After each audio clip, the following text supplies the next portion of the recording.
ಕದನ ವಿರಾಮ ಘೋಷಣೆಯಾದ ಬಳಿಕ ವಿಕ್ರಮ್ ಮಿಸ್ರಿ ಅವರನ್ನ ಟೋಲ್ ಮಾಡಲಾಗ್ತಾ ಇದೆ.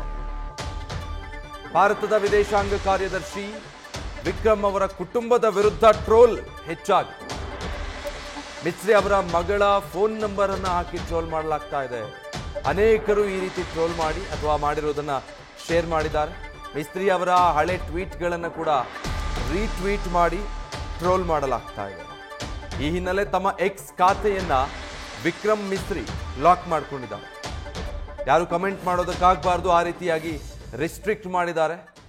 ಈ ಟ್ರೋಲ್ ಅನ್ನು ಖಂಡಿಸಿ IAS ಮತ್ತು IPS ಅಧಿಕಾರಿಗಳು ಕೂಡ ಮಿಸ್ರಿ ಅವರ ಬೆನ್ನಿಗೆ ನಿಂತಿದ್ದಾರೆ. ಬಟ್ ನೋಡಿ, ಈಗ ಅವರ ಅಕೌಂಟ್ ಪ್ರೈವೇಟ್ ಆಗಿರೋದನ್ನು ಗಮನಿಸ್ತಾ ಇದ್ದೀರಾ. ಪೋಸ್ಟ್ಗಳೆಲ್ಲವೂ ಪ್ರೊಟೆಕ್ಟ್ ಆಗಿದೆ, ಯಾರಿಗೂ ಕಮೆಂಟ್ ಮಾಡೋದಕ್ಕೆ ಅವಕಾಶ ಇಲ್ಲ. ಆ ರೀತಿಯಾಗಿ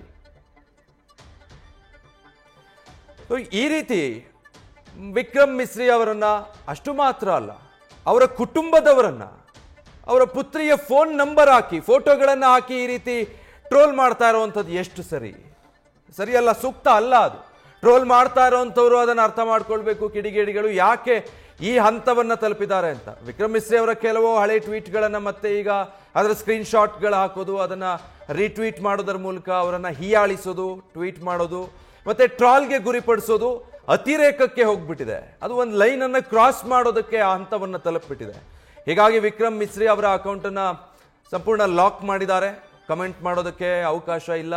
ಆ ರೀತಿಯಾಗಿ ತಮ್ಮ ಅಕೌಂಟನ್ನು ಫುಲ್ಲಿ ಪ್ರೈವೇಟ್ ಮಾಡಿ ಇಟ್ಟಿದ್ದಾರೆ. ಮತ್ತೆ IAS IPS ಅಧಿಕಾರಿಗಳು ಕೂಡ ಅವರ ಬೆನ್ನಿಗೆ ನಿಂತಿದ್ದಾರೆ. ಇಂಥ ವರ್ತನೆ ಸರಿಯಲ್ಲ ಅಂತ.